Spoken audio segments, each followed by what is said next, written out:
Hello dear students, welcome back to our channel science meter 10th। कैसे हो आप सभी? तो यार आपकी इंग्लिश की तैयारी तो बहुत अच्छी चल रही होगी। आई नो 26th को आपका पेपर है। First of all the best for that. I know you are going to rock in that. तो आज मैं आपके लिए लेके आऊंगा एक बहुत इंपॉर्टेंट वीडियो जो आपके बहुत काम आने वाली है। ठीक है, आपकी एक तो अच्छी खासी रिवीजन हो जाएगी और ऊपर से आपके ये जो क्वेश्चंस है बनने लग जाएंगे पेपर में। कौन से क्वेश्चंस की मैं बात कर रहा हूं? मैं 6 मार्कर्स की बात कर रहा हूं। जो लॉन्ग आंसर्स आपको दो ऐसे क्वेश्चंस अटेम्प्ट करने पड़ेंगे 26 फरवरी 2024 को अपने सीबीएसई बोर्ड एग्जाम इंग्लिश के में, कि आपको दो क्वेश्चंस और वो भी 6 मार्क्स, यानी 12 मार्क्स तो आपको अपने हाथों में लेने ही है किसी भी हालत में। तो इसीलिए हम आमतौर पे क्या करते हैं, हम ग्रामर पे ज्यादा फोकस करते हैं, कॉम्प्रिहेंशन पे, writing section, format, chapter reading. ठीक है, वो बहुत ज्यादा इंपॉर्टेंट चीजें हैं, लेकिन ये कम इंपॉर्टेंट नहीं है। लेकिन आमतौर पर ज्यादातर स्टूडेंट्स इसको इग्नोर कर देते हैं, पढ़कर ही नहीं जाते ध्यान से। तो इसीलिए मैं डेडिकेटेड वीडियो इस पर लेके आया हूं ताकि आपका सारों का ध्यान इस पर जाए और आप ये 12 मार्क्स में से पूरे 12 स्कोर करो। तो ये पूरी वीडियो एंड तक देखना एंड ये रिवीजन के लिए आपके काफी हेल्पफुल रहेगी। एंड इसके अंदर जो मैं आपको दिखाने वाला हूं, मैं बता देता हूं क्या। एक तो जो आपके सीनियर्स ने जो पिछले PYQs actually CBSE board exam में जो 6 मार्कर्स आए हैं, मैं वो दिखाने वाला हूं। एंड प्रॉपर आंसर की जो सीबीएसई जो आपसे एक्सपेक्ट कर रही है इंग्लिश में, आप वो वैल्यू पॉइंट्स लिखो, वो मैं आपको बताने वाला हूं। और जनरली मैंने हमेशा बोला है, सीबीएसई हमेशा रिपीट करती है अपने क्वेश्चंस को और वही सिलेक्टेड चैप्टर्स में से वैल्यू बेस्ड आते हैं। तो चलिए जल्दी से देखते हैं, लेकिन उससे पहले I request you all to please like, share and subscribe to this channel, क्योंकि आगे आने वाले सभी चैप्टर्स के लिए बहुत इंपॉर्टेंट वीडियोस आएंगी एंड आपकी सारी आंसर कीज भी आने वाली है इस चैनल पे। तो चलिए शुरू करते हैं। एंड हाँ यार, मैं एक और चीज बता दूं, ये मेनली साइंस का चैनल है, तो इसके लिए हम हर साल 2 ऐसे पेपर्स निकालते हैं जिसमें से मैक्सिमम क्वेश्चंस आपके एक्चुअल बोर्ड एग्जाम में आते हैं। अगर आपने नहीं डाउनलोड किया है उसका पीडीएफ और उसके सॉल्यूशंस नहीं देखे, इस वीडियो के डिस्क्रिप्शन बॉक्स में जाना, सब कुछ मिल जाएगा वहां पे। तो चलिए स्टार्ट करते हैं। तो सबसे पहले आपका कंटेंट के बारे में, क्या आप लिखने वाले हो कल के एग्जाम 26 के एग्जाम में, तो ध्यान से सीखिए। ये समझने वाली बात है 6 मार्कर्स के लिए। Sustained, clear, well developed response होना चाहिए आपका, क्लैरिटी होना चाहिए थॉट्स में, प्रॉपर डेवलप करोगे आप, प्रॉपर तरीके से जस्टिफाई करोगे। अगर कोई चीज कह रहे हो तो उसका आपको एविडेंस बताना है, आपको क्लियर जस्टिफिकेशन, रीजंस देने हैं कि आप ऐसा क्यों कह रहे हो। साथ ही आपको लिमिट, अगर आपकी टास्क के बारे में कम नॉलेज है तो आप कम लिख पाओगे ऑब्वियसली, इसलिए चैप्टर रीडिंग आपको अच्छे तरीके से करनी है, प्रॉपर आर्गुमेंट्स, एविडेंस देना है। और अगर मैं बात करूं कोहेरेंस, कोहेशन के 2 मार्क्स हैं और ये ऊपर जो मैंने आपको बताया था दैट वाज कंटेंट के 3 मार्क्स हैं जो आपके चैप्टर्स में से निकलेगा। कोहेरेंस कोहेशन कैसे काम करता है देखिए, स्टार्टिंग से मिडल से एंड तक प्रॉपर आइडियाज डेवलप होने चाहिए। ये नहीं कि पहले इंपॉर्टेंट चीज आ गई बाद में नहीं, बीच में कुछ और कहानी पकड़ी, ऐसा कुछ नहीं होना चाहिए। आपको अच्छी वोकैबुलरी यूज करनी है। मैं ये भी कहूंगा इफेक्टिव वोकैबुलरी यूज करनी है। अब ये नहीं कि आप मुश्किल मुश्किल इंग्लिश वर्ड्स यूज कर रहे हो, नहीं, उससे फायदा नहीं होगा। आपको इफेक्टिव यूज करना है, मतलब असरदार ज्यादा हो आपकी, मतलब समझ में ज्यादा, बहुत अच्छे तरीके से समझ में आना चाहिए जो भी आप लिख रहे हो। Try to use personification in your answers. Personification का मतलब क्या होता है? Try to add human like qualities into non animate things, non living things. उसको जैसे ह्यूमन लाइक क्वालिटीज आप दो, जैसे कि the sun is shining, sun चमक रहा है। तो ऐसे कुछ कुछ आप अलग अलग तरीकों से बता सकते हो that the sun is spreading something, spreading the aura in the air. तो आप स्प्रेडिंग, ह्यूमन लाइक क्वालिटीज, ऐसे 2 इफेक्टिव बनाओ आंसर को, टू द पॉइंट लिखो, क्या मेन चीज वो चाह रहा है वो सब लिखो, सोचो, खुद वो फील करके आपको जवाब देना है basically. Range of vocabulary suffices in large parts to convey the overall idea and meaning. Ideas sequenced fairly well and related to the given topic, sometimes maintaining cohesion of ideas. Range of vocabulary अगर limited होगी और basic idea अगर आपका आ जाएगा, overall meaning समझ में आ जाएगा, तो आपको पूरे इसमें 2 नंबर मिल जाएंगे। And then we have the accuracy. Accuracy के अंदर आपको स्पेलिंग आपकी सही होनी चाहिए, पंचुएशन का ध्यान देना है, ग्रामर जो कि ज्यादातर आप लोग गलत कर देते हो। एक मैं आपको जरूर बताना चाहूंगा, ग्रामर में हमेशा डिड के साथ आप थर्ड फॉर्म क्यों यूज करते हो आप बच्चे? डिड वर्ब के साथ हमेशा फर्स्ट फॉर्म ऑफ वर्ब आती है। जैसे कि आप ज्यादातर बच्चे क्या बोलोगे? He did not talked. No, he did not talk. आप लोग ज्यादातर क्या बोलते हो? He did not give. ये गलत है, ही डिड नॉट गिव ये आना चाहिए। तो ठीक है, डिड के साथ first form of verb. Verb हमेशा लगाना। चलिए स्टार्ट करते हैं पहले क्वेश्चन के साथ। Whenever we want to achieve something difficulties always come in our way, what did Valli to do to go and ride in a bus. तो अब इसके आप पॉइंट्स क्या लिखोगे? एक तो वली वॉज डिस्क्रीट, ठीक है, she wanted to do the bus ride without her mother's knowledge, she plan meticulously, मतलब बहुत ध्यान से एक एक ग्रेट डिटेल में उसने प्लान किया था। शी वॉच्ड द बस, उसका proper schedule, she listened to people's conversation about their journey, fare यानी चार्ज कितना लगेगा, कितना वो सेव करेगी, मनी कलेक्टेड 60 पैसे, and she resisted the temptation to spend any money. तो ये सब आपको लिखना है प्रॉपरली, और ये कीवर्ड्स है, ये नहीं कि सिर्फ आप यही लिख के आ जाओगे, आपको प्रॉपरली आंसर तो डेवलप करना ही पड़ेगा। ये तो just I have told you कि आपकी कीवर्ड्स होने वाले हैं जो कि आपके आंसर में होने ही होने चाहिए। अब डिस्क्रीट का मतलब, जैसे आप डिस्क्रीट वर्ड यूज करें, इसका मतलब क्या है?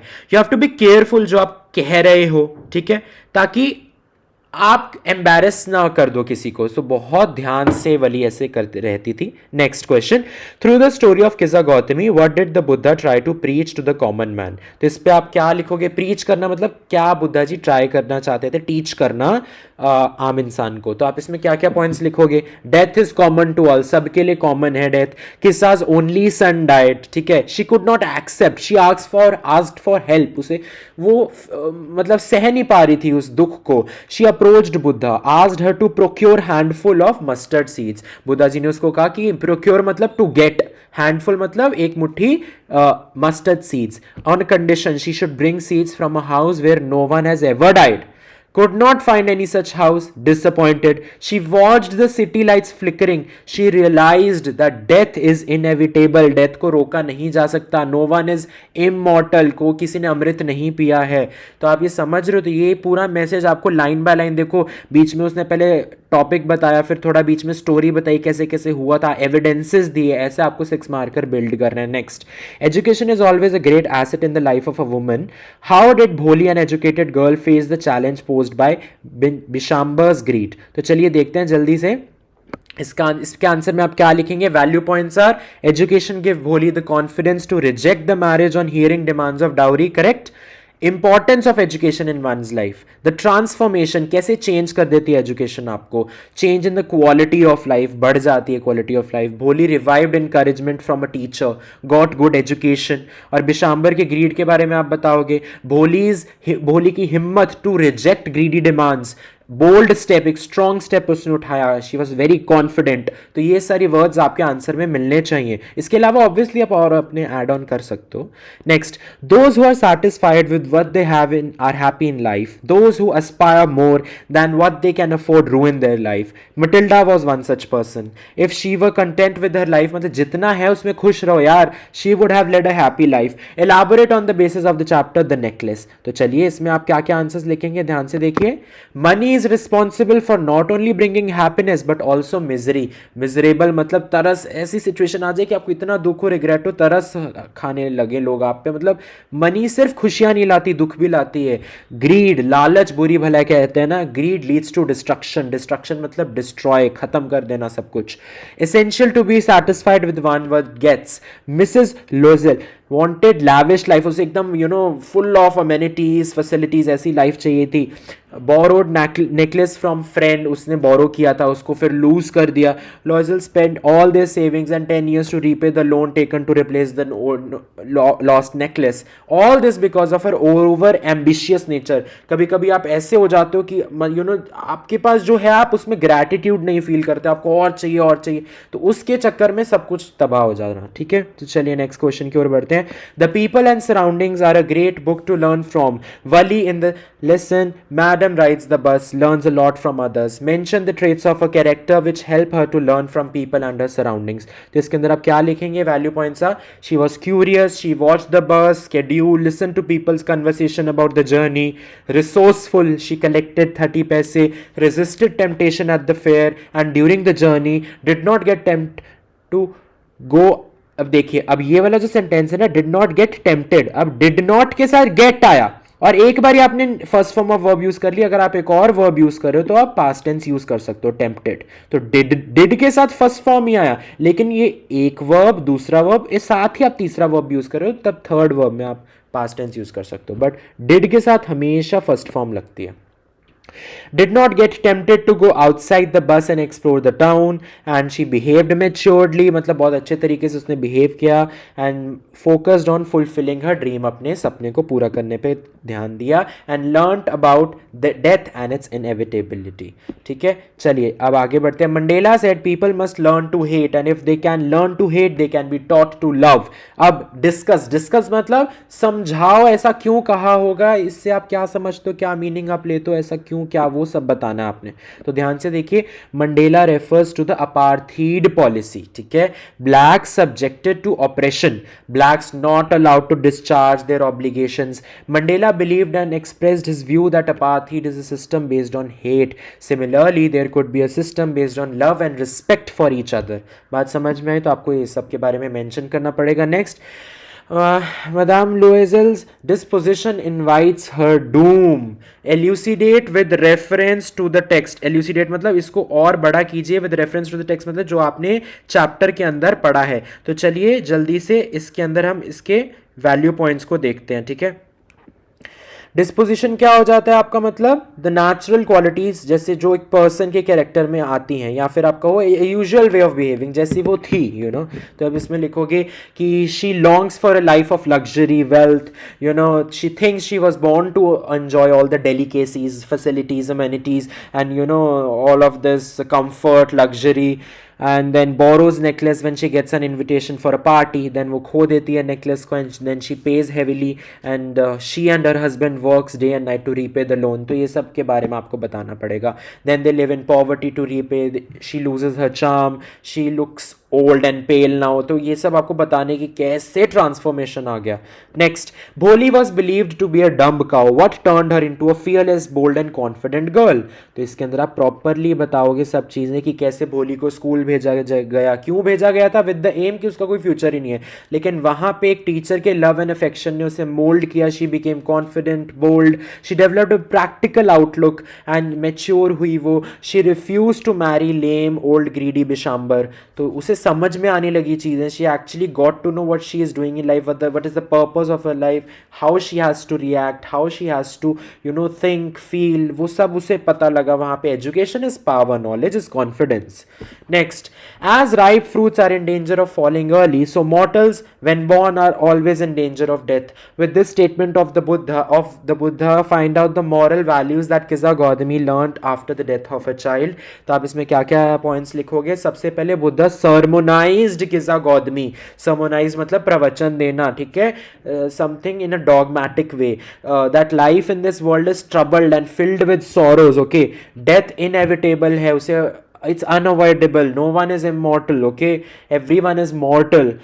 Near and dear ones can none of the near and dear ones can save anyone from death. No amount of lamenting मतलब दुखी होना, you know, regret करना, and weeping, रोना धोना, can bring dead back to life. World is afflicted मतलब it is, you know, characterized with death. decay मतलब खत्म होना. ठीक है, तो अफ्लिक्टेड का मतलब क्या हो जाएगा, टू कॉज समवन मतलब दुख देना, सताना, पीड़ा if you talk about in Hindi, something to suffer, pain, sadness. Next, no one is born hating another person because of the color of his skin or his background of the, you have to elaborate on the basis of the chapter again, and Nelson Mandela.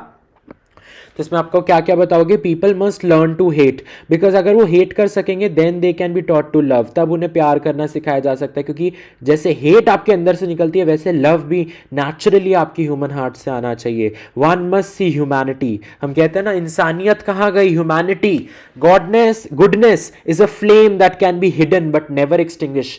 अच्छाई की जो ज्वाला है, जो दीपक है अच्छाई का, वो छुपाया जा सकता है, लेकिन उस अग्नि को, उस अच्छाई की अग्नि को बुझाया नहीं जा सकता. Next, contentment in one's life is very important to lead a peaceful life. We should be happy with what we have, and we should not crave for what we don't have. We should be grateful for God, whatever God has given us, right? Matilda suffered in life because she was not content in her life. वो happy नहीं थी. Her desires led to her disaster. What do you learn from her mistake in life? तो इसके अंदर आप value points क्या क्या देंगे. Contentment in one's life is very important to lead a peaceful life. We should be happy. जो हमारे पास है तो इन्होंने क्वेश्चन से उठा के लिख दिया, आपको ऐसे नहीं करना, आप बढ़ा सकते हो, स्टार्ट ऐसे कर सकते हो, but you have to give your own points as well. She avoided her friends because she did not have jewels, ठीक है, she was not happy, her husband was rich in values, ethics values में वो ज़्यादा उत्तीर्ण थे, she never respected that, she wanted to lead a luxurious life, you know, full of luxury. She lost the necklace that she had borrowed. The process of paying back the debt ruined her life. She actually became poor. तो ये सब आपको बताना है। आप देख रहे हो कैसे रिपीट होते हैं questions. Okay, trust and compassion can reform a person, justify the statement in the light of the lesson the thief story. तो इसके अंदर भी आप प्रॉपरली मेंशन करेंगे। If assurance is given and right track of humanity is shown, इंसानियत आप दिखाओ, आप अश्योर करो, बताओ कि हाँ हम तो हमारे साथ हैं। Thieves will surely give up theft. Anil had trust on Hari Singh, kindness shown by Anil, इसके बारे में बात करोगे आप। And then gave him job, trusted him despite being unaware of his lies, educated him, taught him to write his name and cook. And Anil's trust and compassion did not let him go, didn't tell the police